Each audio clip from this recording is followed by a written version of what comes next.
My guest today is Andreas Marinopoulos, the co-founder, along with his brother, of Brilliant Microschools, a national network of accredited online microschools that Andreas launched in 2020, initially focused just as a tutoring platform, but quickly realizing the demand for individualized microschooling. And so the microschooling component began in 2021. And today, there are over 1,200 students across the US who are participating in one of these online microschools through Brilliant Microschools, which focuses on both neurotypical and neurodiverse students. But Andreas is very focused on being intentional in serving neurodiverse students. So that's a clear niche for Brilliant Microschools, and excited to get into more of a discussion on that. So, Andreas, welcome to the LiberatED podcast. Kerry, thank you so much for having me. So glad that you're here. I want to start with sort of the origin story of what was happening in 2020 or just prior, that made you decide to become an education entrepreneur, first with the tutoring specialization and then later with microschooling. And did it have anything to do with COVID, or had this been in the works prior? It is an interesting story, and I think it's formative for other current or potential education entrepreneurs. So the story, the short version at least, is as follows. My brother and I, at the time we owned and operated a growth agency for schools. And I won't go too far back, but that also had an interesting evolving story because it started off as something else.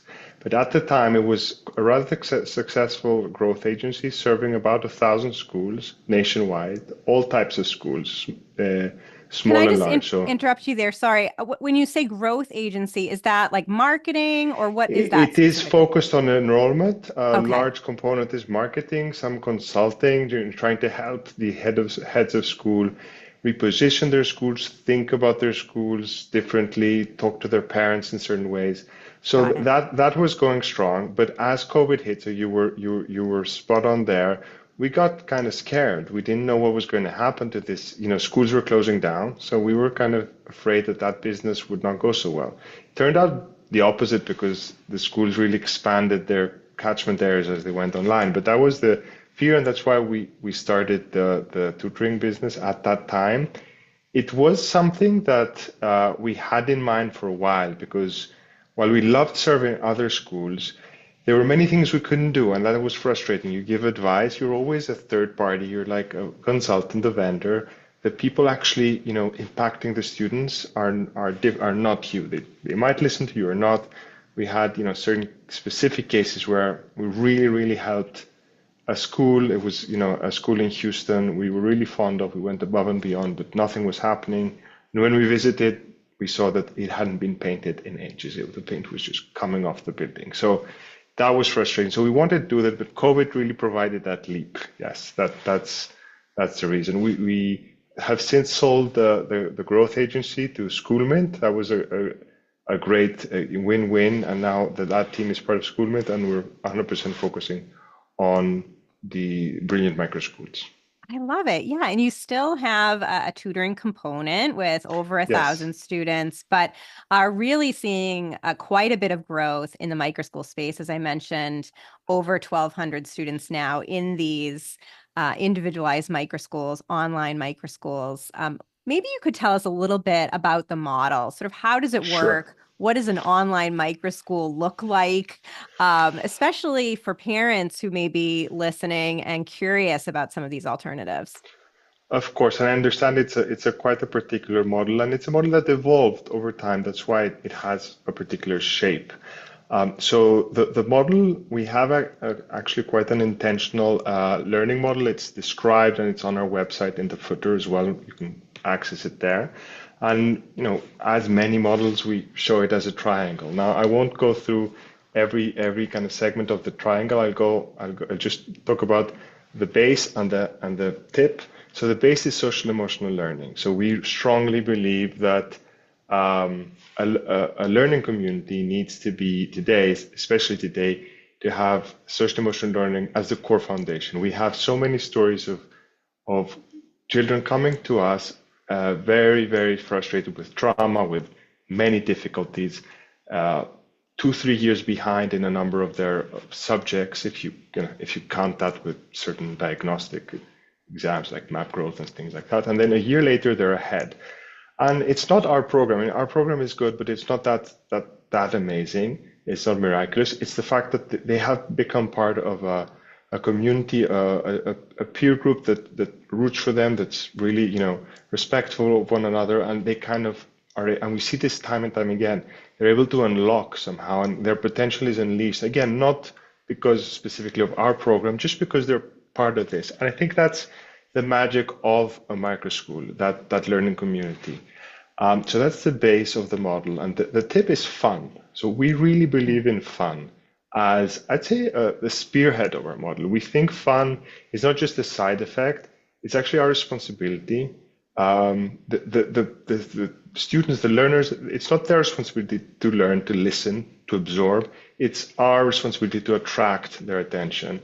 I was reading this post. I can't remember who it was. I think it was Matt Bateman from Guide with Montessori. I think you've talked to him on your podcast, and he was talking about Montessori as sales, and I really resonated with that post. We need to sell our curriculum, our inquiries, our projects, and everything we do. We try to package in a way that's fun. We say we're competing with Netflix, we're competing with Roblox, or we can grab Netflix and Roblox and bring them into the classroom, but we need to do that. So that's the tip of the model.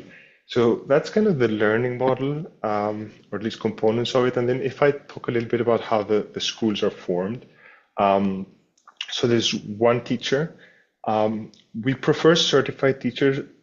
I'd say most of or all of them are certified, but that's really the reason is we really want highly experienced teachers, very high experience. Like other models, I think I love the use of guides in many models. I love the Acton Academy model and other micro school models like that. But because we are serving some students who have very, very, lots of learning differences, emotional needs, we do prefer to have an extremely experienced teacher. And I think it's also a great model for them because they're experiencing burnout. They want to leave a setting where they're commuting a lot and mired in paperwork. So our program is a good fit for them too. So it's usually one of these highly experienced teachers and we have two tracks, a 10 student micro school, which we call general education, but everyone is really, no, not the right term. Maybe it's an inclusive classroom, I would say is the right term. And that's 1 to 10. So it's one teacher with 10 students and they meet daily for 3 hours. And is that mixed age, Andreas? It's mixed age. Yeah. We have grade bands. So kindergartners are just together. They're a nice little rowdy group. We have grades 1 and 2 together. We have grades 3 through 5 together, 6 through 8, 9, 10, and 11 to 12. So those are mixed age. They do interdisciplinary learning. So we have a rather structured curriculum we've designed ourselves. We've evolved it over the years, and it's really adapted for an online setting and also for our students who have learning differences. So there's a lot of project and inquiry and things like that, all the nice things we see in other models, but there's also more structure, protocols, lesson frames, steps, scaffolding, sentence stems, things like that you would see elsewhere. Because we think that's important. And we follow a universal design for learning model where there's clear, firm goals. We have badges and learning goals we've designed. And then we backwards designed our curriculum, and there's pathways that you could take towards those goals.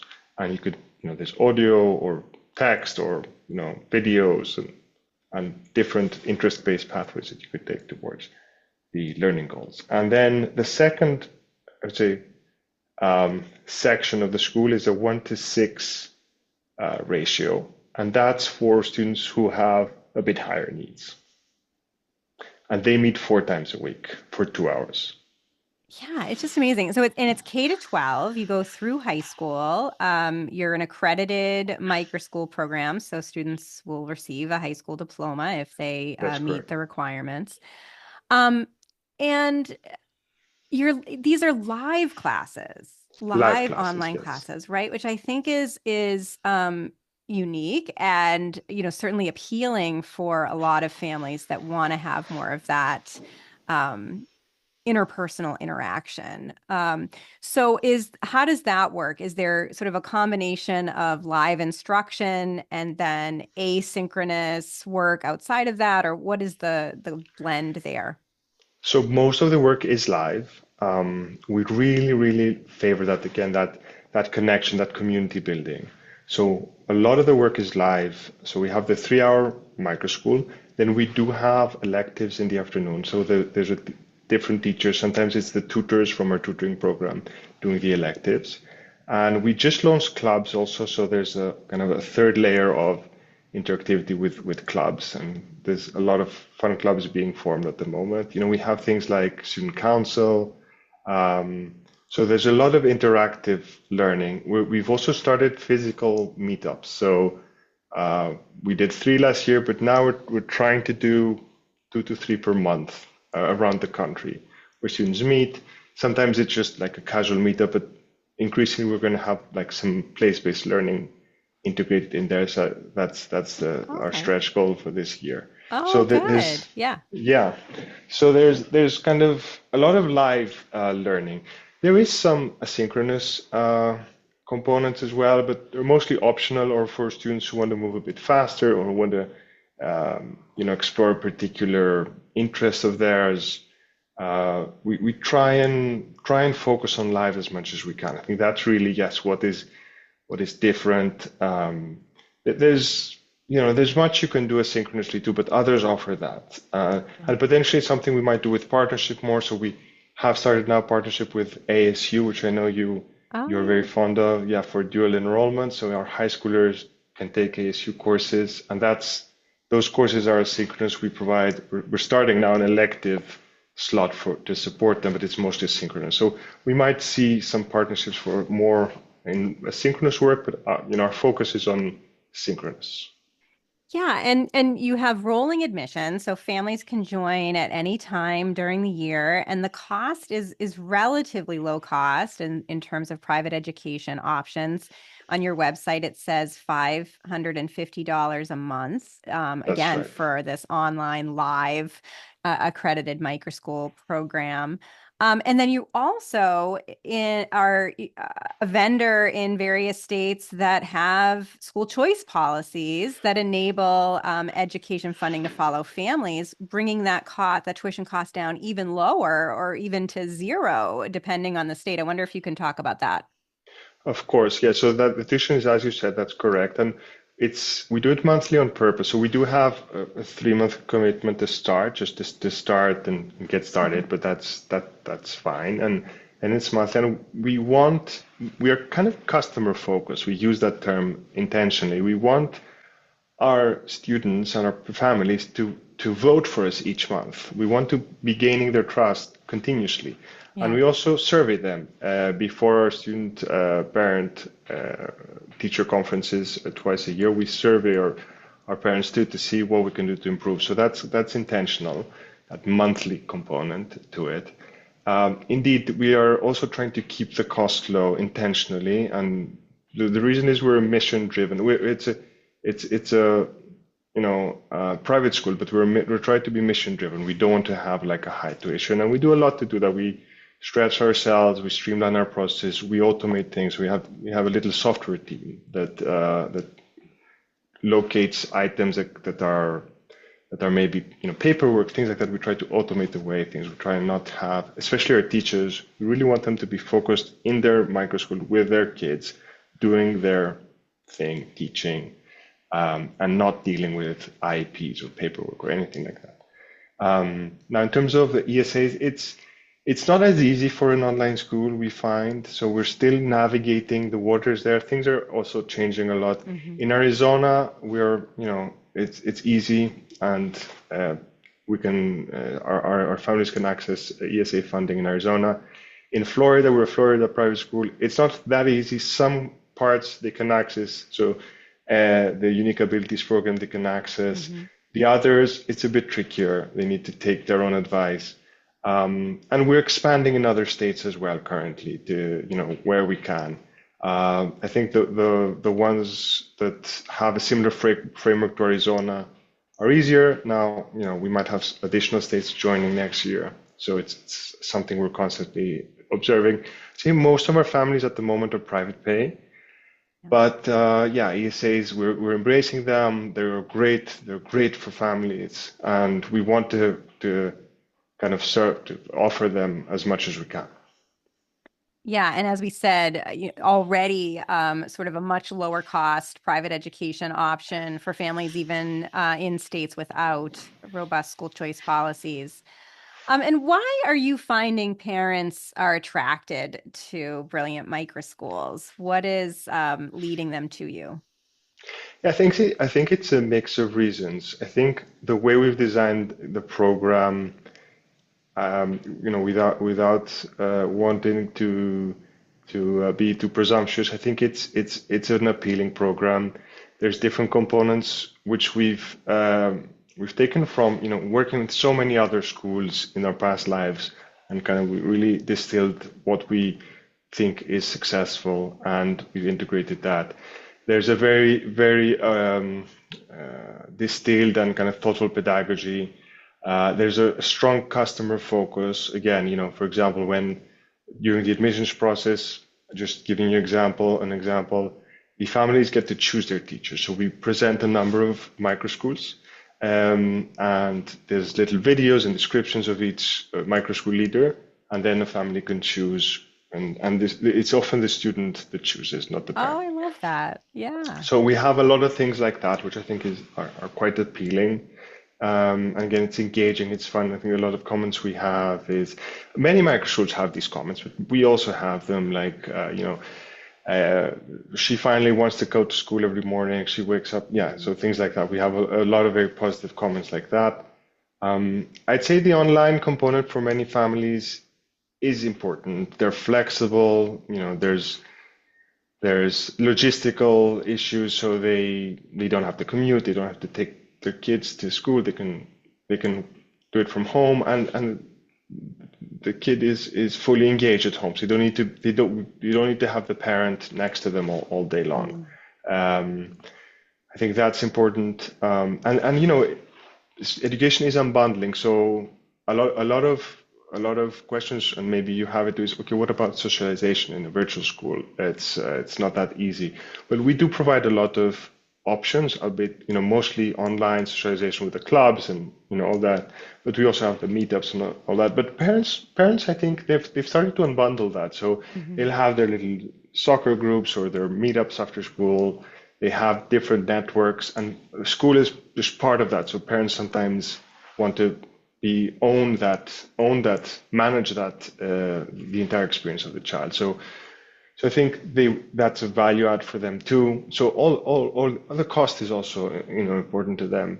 Um, I'd say a part of our parents are homeschoolers who need more support. They're maybe a bit overwhelmed with homeschooling on their own. So that expert um, microschool group, leader is a real benefit to them. And others are coming from public schools. A lot of them are coming from public schools, which they just can't anymore. They've been underserved, they've been frustrated, they've been bullied, Mm. and they want a safe place. I say that safe place. It's a phrase we hear a lot. That we are a safe place for them to learn. Oh, so great.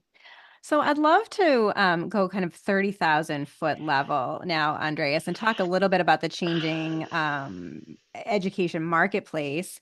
When you were running your growth consultant company pre-2020, I imagine you were working mostly with private schools, traditional private schools, or what? Mostly, I think we had a quite a diverse group. I'd say there were public schools too. There was a lot of charter schools, charter school networks Mm. too. Uh, but there were a lot of private schools, and larger independent ones, but small parochial schools, tiny like micro school type schools as well. But I would say a majority was a mix of independent schools and medium-sized private schools, as well as charter schools. I would say is the majority of the group. Yeah, and I'm curious what you've seen then in it's sort of the private education landscape over Hmm. the past, say, decade. I mean, one of the things, and you may feel this way too, one of the things that I think is really exciting now with the advent of programs like Brilliant Microschools, microschooling more generally, virtual learning, is that private education is more financially accessible. Then you add in school choice Yeah. policies, and now it could be tuition free. Whereas I think beforehand, when parents heard about private education, they just immediately wrote it off because it seemed Yeah. like it was so out of reach financially, so exorbitantly priced. I mean, I live in Cambridge, Massachusetts, and private schools here, traditional private schools are, at least $50,000, just completely out of reach for most of us. So that I found to be really an interesting change. And I'm curious about maybe some of the other things that you've noticed over the last decade.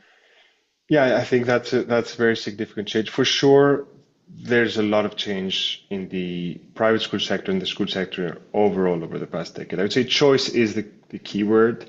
Um, the supply of school options has proliferated. Parent demand again has also splintered. Um they have, it's really hard to decipher, and we've talked about this before, the chicken and egg problem, what caused what, how it happened. But there's really a diversification of the market, and I think that the cost is coming. The cost decrease is also coming because a lot of schools have been thoughtful and intentional about what they are offering. Before it was like a big bucket of things. You had like in a $50,000 tuition, you have very deep, rich experiential learning, international field trips, like a state-of-the-art design student studio or art studio. You have 10 like very experienced professors who are maybe also teaching at prestigious universities. You have different things which are all amazing, but you can't access each and every one of those separately, whereas some parents might want one and not the other. I think now, as in many other things, that market is changing, and you as a parent, you can decide what do I really want, what do I really need? Is my student interested in art or design, or do they like this or that? And you can kind of choose what you want. And then the schools are also doing that. They're saying, I'm going to focus on this or that because I think you used the word niche before. I think there's a niche for me here or there. I can serve these parents. And I think that's happening more and more. It's a much more dynamic market, and that's the benefit of the family after all. So, related to that, then, Andreas, what is the future of education at the macro level, in your opinion? Where do you think we're going to go over the next decade? And then at the micro level, for Brilliant Microschools specifically, where do you see the next decade taking you? Yeah, I think that's a very tough question. I won't pretend to have an answer on either component of the question, a real answer, like a definite answer, because even what Brilliant Microschools is going to look like in 10 years. But I'd say there's some trend lines that we can definitely observe and feel confident about. One is decentralized education offerings. I think that's something we're seeing. Um, Fewer gatekeepers. We're seeing that fewer um, decisions made by a state, a state policy or a district superintendent. Obviously, there's a lot of important stakeholders in education, but I think you will be seeing more decisions made bottom up than top down in education.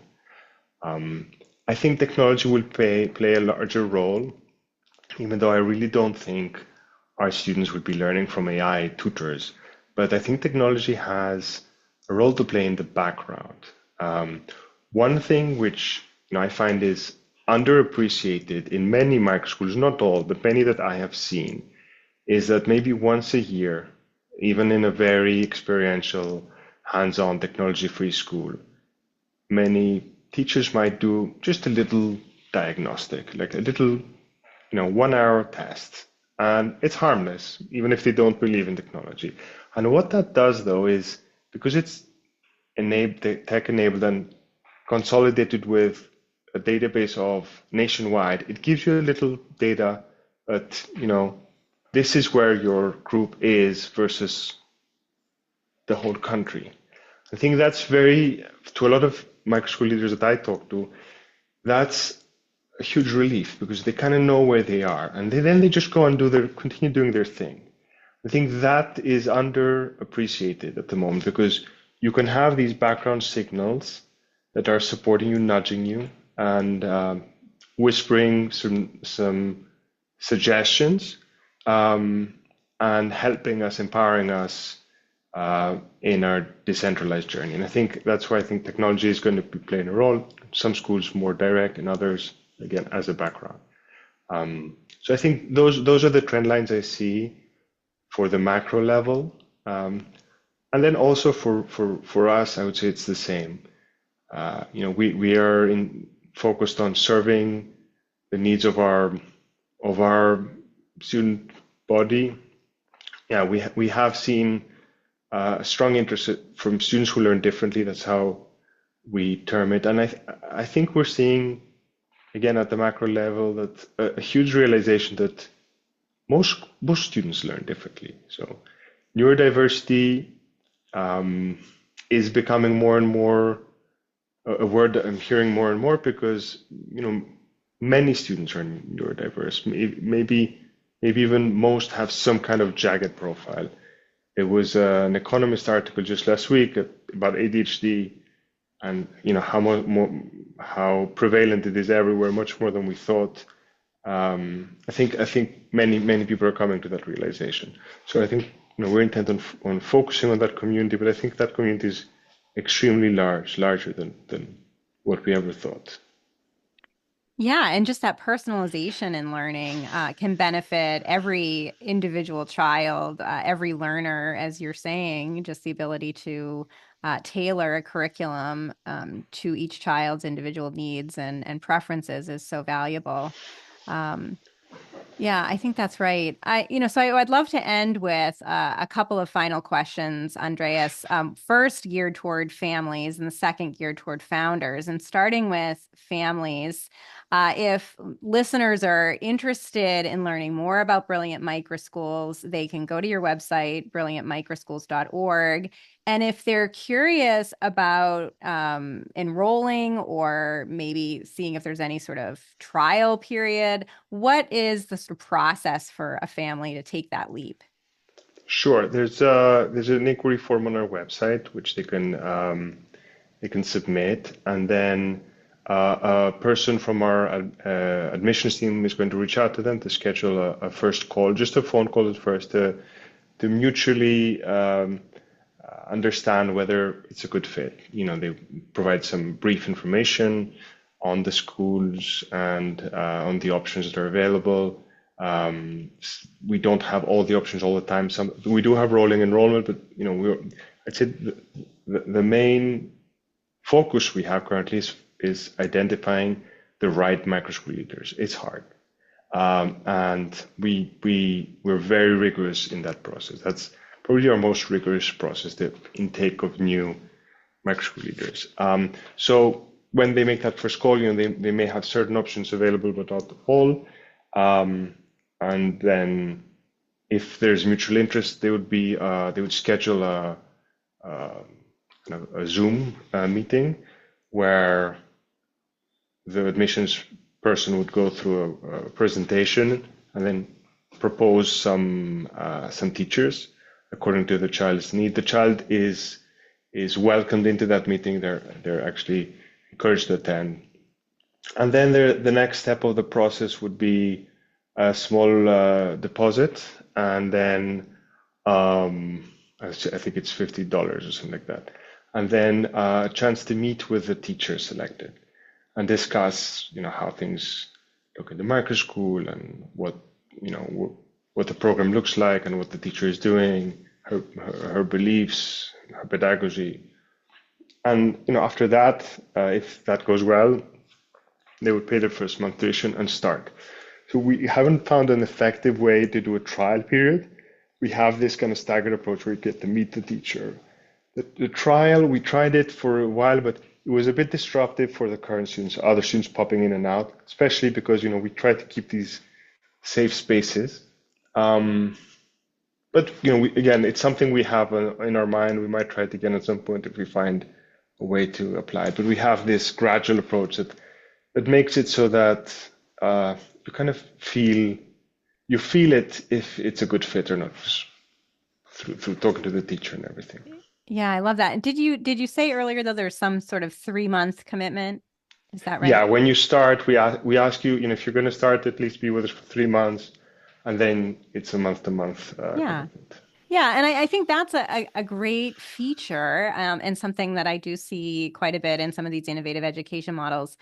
Um, because I think one of the challenges that some parents may encounter when they're considering an alternative to a conventional school is, what if it doesn't work out, or am I Mm. ruining my child, or all this stuff, and to be able to say to them, look, this doesn't have to be forever. This can No, be a short-term solution, or you may find you really like it and stick with it. But I think that can take a little bit of the pressure off. it does. It does. I think Yeah, I think it's structured in that way intentionally. I think you should want to commit for a little while, just for a few months, to yeah, see a change, because what we see is it's a huge change, like, in the way the child just is in their daily life at home, and the parent sees that, but it takes a little bit of time, and then that's why the 3 months, and then obviously you're free anytime to most parents after that period say they stay and they love it, but it can be that it's not a good fit, or it can be that um, they just want to be in an online setting for one school year because the child has been through something and they need some time to kind of recharge, and the next school year they want to go back to their friends, and that's absolutely fine, and they go back to,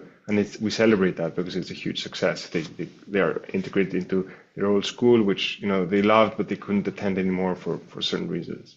yeah. I mean, the defining characteristics, I think, of this innovative education ecosystem are freedom and flexibility, Exactly. for both families and founders, which is I exciting. think I think that's really, yeah, spot on. That's exactly it. Yeah.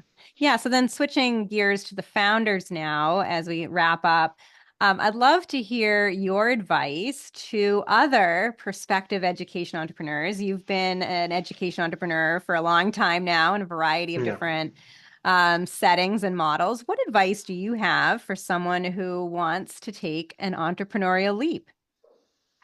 Yeah, that's a very good question. I'd say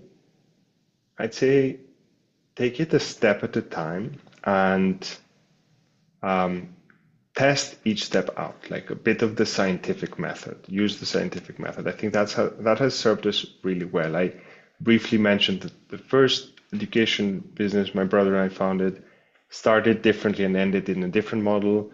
Um, this one also, I mean, we did not start as a collective virtual microschools that serve students who learn differently. The learn differently part actually came a few months into our school when our principal, we were having a board meeting and our principal said, I'm noticing we're having a lot of students who have learning differences. So then we added um, afternoon SEL groups. We added an elective on executive functions and study skills. We added uh, multi-tiered system of support for students who have certain behavioral differences. And then that really benefited them and they were really happy. And it was through trial and error, observing, testing a new thing out. Many things they don't work out and you just scrap them, and then some do and you double down on them. And I really would think that's the best advice I could give. That kind of uh, continuous improvement testing mindset. I love it. Well, this has been great to hear about all of your success, Andreas, with Brilliant Microschools. Again, the website is brilliantmicroschools.org. And thank you so much for being on the Liberated podcast. Kerry, thank you so much for having me.